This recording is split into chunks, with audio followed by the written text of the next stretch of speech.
VD. സതീശനെ അനുകൂലിച്ച് Ernakulam Kakkanad flex. പട നയിച്ച നായകൻ നാടിനെ നയിക്കട്ടെ എന്ന് ബോർഡിൽ. കാക്കനാട് ഒല്ലിമുകൾ ജംഗ്ഷനിലാണ് ബോർഡ് പ്രത്യക്ഷപ്പെട്ടത്.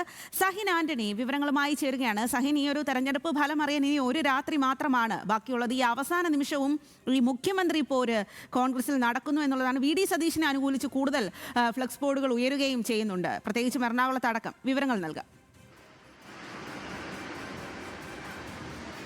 തീർച്ചയായിട്ടും സ്വാതി, അങ്ങനെ തന്നെയാണ്. കാരണം ഏതാനും ദിവസങ്ങളായി ആരംഭിച്ചിരിക്കുന്ന ഫ്ലക്സ് യുദ്ധം ഇന്നും തുടരുന്നു എന്നുള്ളതാണ്. ഒരുപക്ഷെ നാളെയും തൊട്ടടുത്ത ദിവസവുമെല്ലാം അത് കൂടാനുള്ള സാധ്യതയാണുള്ളത്. ഇത് വി.ഡി. സതീശൻ്റെ സ്വന്തം ജില്ലയായ എറണാകുളം കാക്കനാടാണ് ഇത്തരത്തിൽ ഒരു ഫ്ലക്സ് ബോർഡ് വന്നിരിക്കുന്നത്. പട നയിച്ച നായകൻ നാട് നയിക്കട്ടെ എന്നുള്ളതാണ്. ഇതൊരു കഴിഞ്ഞ ഏതാനും ദിവസങ്ങളായി പുറത്തു വരുന്ന ഫ്ലക്സുകളിൽ ഇത് തന്നെയാണ് ഈ അവർ ആപ്തവാക്യമാക്കി എടുത്തിരിക്കുന്നത്. പട നയിച്ച നായകൻ നാട് നയിക്കട്ടെ എന്നുള്ളത് വി.ഡി. സതീശൻ്റെ ഫോട്ടോയും വെച്ചുകൊണ്ട്.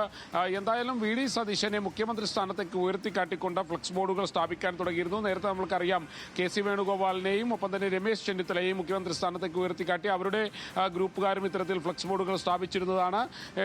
മാത്രമല്ല നേതാക്കളെ പരസ്പരം പരിഹസിച്ചുകൊണ്ടുള്ള ഫ്ലക്സ് ബോർഡുകളും വന്നിരുന്നു. ഇതിനിടയിലാണ് ഇന്ന് അല്പനേരം മുൻപും ഈ ബോർഡുകൾ സ്ഥാപിക്കാൻ തുടങ്ങിയിരിക്കുന്നത്. ഇതിപ്പോൾ കാക്കനാടാണ്. അത് ഇന്നലെ രാത്രിയോടുകൂടിയാണ് ഈ ബോർഡ് സ്ഥാപിച്ചിട്ടുള്ളത്.